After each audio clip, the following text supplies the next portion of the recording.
తూర్పుగోదావరి జిల్లా మారుమూల గ్రామంలో ఒక నిరుపేద కుటుంబంలో జన్మించిన బుల్లెట్ రాము తన జీవితంలో అనేక సమస్యలు ఎదుర్కొంటూ సామాజిక సేవ చేయాలని మానవతా దృక్పథంతో అనేక సేవా కార్యక్రమాలు చేపడుతూ ముఖ్యంగా అనాథాశ్రమములకు మరియు వృద్ధాశ్రమములకు తన వంతు సహాయాన్ని అందిస్తున్నారు. ఈయన సొంత పేరు కడలి జానకి శ్రీరామచంద్రమూర్తి అలియాస్ బుల్లెట్ రాముగా అందరికీ సుపరిచితులు. అందరికీ సాయం చేస్తూ ఒక తూర్పుగోదావరి జిల్లాలో కాకుండా ఆంధ్రప్రదేశ్లో రాష్ట్రం మొత్తం తిరుగుతూ ఎక్కడ ఉన్న అనాథలకు మరియు వృద్ధాశ్రమాలకు అక్కడికి వెళ్లి వారికి కావలసిన నిత్యావసర సరుకులు అందిస్తూ తన సాయం అందిస్తున్నారు. ఇతను ఏ రాజకీయ పార్టీలకు అతీతంగా సేవలు అందించారు. లాక్డౌన్ ఉన్న సమయంలో కర్నూలు జిల్లా ఎమ్మిగనూరు పట్టణంలో దాదాపు 20 రోజులు ఇక్కడే ఉంటూ వృద్ధులకు అనాథాశ్రమాలకు 3 పూటల భోజనం అందిస్తూ అనేక కార్యక్రమాలు చేపట్టారు. తన ఔదార్యాన్ని చాటుకున్నారు. ఎమ్మిగనూరు పట్టణంలో ఈయన చేసిన సేవా కార్యక్రమాలకు అనేక ప్రముఖులు పార్టీలకు అతీతంగా కడలి బ్రదర్స్ సేవా సమితికి అభినందనలు తెలియజేశారు.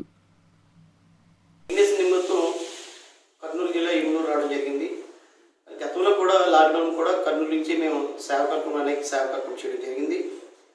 మా కడల మీద సేవా సమితి టీం సభ్యులందరూ కూడా ఎక్కడైతే అనాథాశ్రమాలు వృద్ధులాశ్రమాలు ఉంటే తప్పనిసరిగా మేము ఫస్ట్ కాంటాక్ట్ చేసేది అక్కడ పోయి వాళ్ళకి నిత్యావసరమైన వస్తువులు ఏం కావాలా, లేకపోతే వాళ్ళకి ఆర్థికంగా ఏముంది అని చెప్పి కనుక్కొని ఒక రోజు కానీ 2 రోజులకి మేము భోజనాలు ఏర్పాటు చేసి ఒక రోజు అంత మన వాళ్ళతో ఉండి గడిపి వాళ్ళ సమస్యలను తెలుసుకుని మన టీం కూడా ఎప్పుడు కూడా ముందుంటుంది. మాకు అవార్డు రావడం అనేది ఫస్ట్ ఆఫ్ ఆల్ చాలా ఆనందమైన విషయం. మాకు అవార్డు అనేది పెద్ద భరోసా.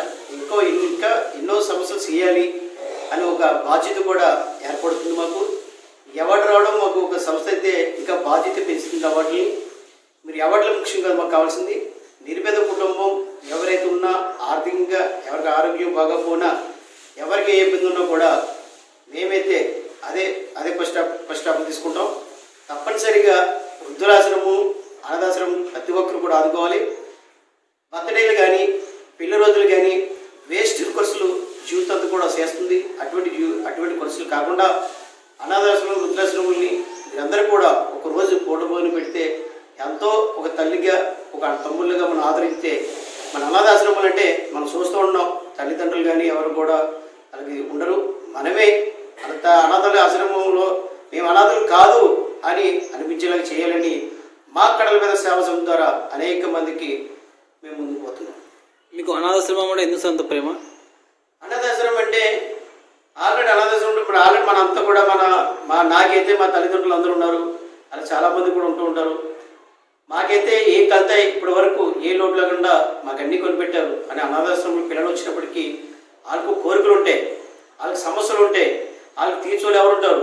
అందుకు దానికి కాన్సెప్ట్ని నేనున్నాను చెప్పేసి ప్రతి జిల్లాలో కూడా 13 జిల్లాలో కూడా నేను ఎక్కడికి పోయినా కానీ ఫస్ట్ ఆఫ్ ఆల్ అనాథాశ్రమం పోతాను. తర్వాత నా తల్లి లాంటి వాళ్ళు వృద్ధులాశ్రమంకి వెళ్తాను. వాళ్ళందరూ కూడా వాళ్ళకి ఏం కలుతారు, వస్త్రధార కానీ భోజనం కానీ నిత్యావసర వస్తువులు కానీ తప్పనిసరిగా వాళ్ళకి ఏం కలుతా నేను చూస్తూ ఉంటాను. మా కడల మీద సేవా సమితి first of all WhatsApp group ద్వారా స్టార్ట్ చేసాం. మరి బయట కంట్రీలో దుబాయ్లో కొంతమంది వ్యక్తులు ఉంటారు, అలాగే ఇండియాలో కూడా చాలామంది ఉన్నారు. మేమంతా కూడా ఒక సమస్య వచ్చినప్పటికీ వెంటనే గ్రూప్లో పెట్టుకుని ఈ సమస్య ఇది చేయాలి అంటే నా తోటి సోదరులు నా తోటి అన్నదమ్ములు అలాగే మా చిన్నమ్మలు చిన్నళ్ళందరూ కూడా మేమంతా కలిసి ఇది చేయాలంటే తప్పనిసరిగా చేస్తాం.